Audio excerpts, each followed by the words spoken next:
on voudrait vous interpeller sur les nouveaux modes de financement. Parce que c'est un sujet qui est au cœur du débat ici, mais qui néanmoins est peut-être mal ou insuffisamment compris en terre africaine. D'accord ? C'est long parce que sur ce sujet-là, je vais plutôt annoncer une suite à laquelle vous êtes tous conviés. Je pense que nos amis de la francophonie vont diffuser aussi l'information. Le 6 décembre, nous aurons avec Fabrice et M. Tierno Tal, que vous connaissez tous très certainement, qui est le président directeur général du fonds Saber Abrek, basé au Togo, et qui a été fondé par des États, par 13 États de mémoire africains. On va lancer une initiative carbone qui s'appelle Éthique Carbone Afrique. Et c'est un peu pour l'objet aussi pourquoi Fabrice est là. Donc, sans rentrer trop dans le détail, c'est juste pour se poser une question, de se dire, puisque nous sommes à la COP, après tout, toute cette mesure dont on est en train de parler, toute cette additionnalité dont on est en train de parler, bah finalement, est-ce que ça peut avoir aussi une valeur même dans l'habitat ? D'accord ?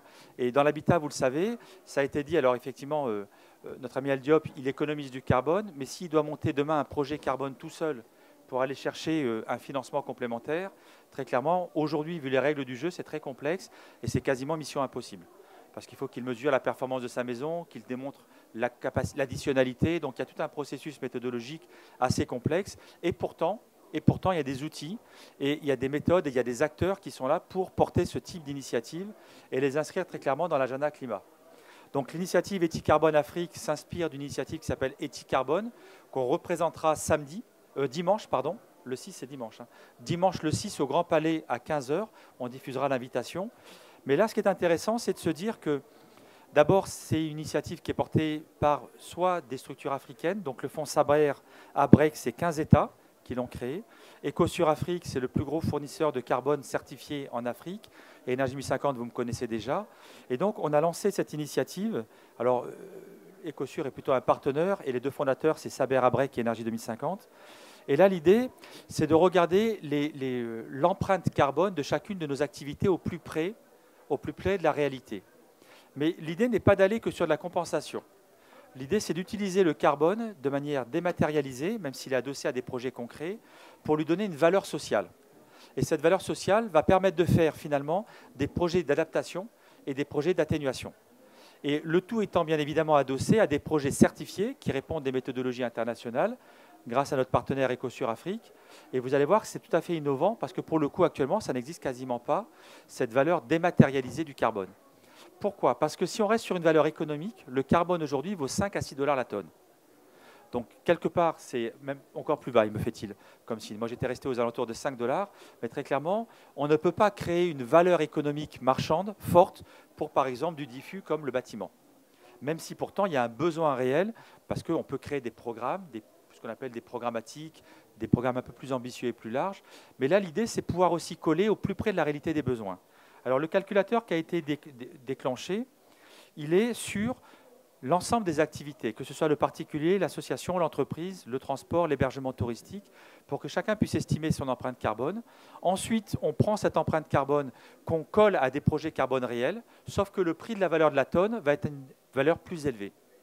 Sachant que l'engagement derrière est de faire en place des projets d'adaptation, des projets de solidarité et des projets d'atténuation. Le tout permettant de créer un portefeuille qui va être renouvelé de programmes et de projets, et le tout, bien évidemment, étant de pouvoir faire des programmes d'adaptation, comme par exemple de l'habitat social, comme par exemple du renforcement de capacité, comme par exemple de la solidarité, et le tout derrière tout ça étant de mettre en place une solidarité carbone avec les acteurs du Nord qui vont pouvoir financer, qui peuvent être donc des particuliers, des entreprises ou autres, mais aussi avec les acteurs du Sud. Et le but ultime de cette initiative est de créer ce que nous on appelle des jumelages climatiques. C'est un mot qui n'a pas encore été utilisé. Pourquoi ? Parce qu'on imagine peut-être demain des entreprises qui vont pouvoir décider de s'approprier un certain quota de carbone certifié, mais d'aller au-delà, de lui donner une valeur sociale pour qu'on puisse faire des logements, pour qu'on puisse faire de l'efficacité énergétique, pour qu'on puisse faire de l'accompagnement sur des acteurs, par exemple en termes d'éducation, renforcement, sachant bien évidemment que l'objectif est d'avoir des projets de réduction, des projets d'adaptation et des projets aussi sociaux de développement. Donc ça, c'est quelque chose qu'on lance, qui a déjà été lancé il y a 2 ans pour Éthique Carbone Global. On le lance spécifiquement pour l'Afrique.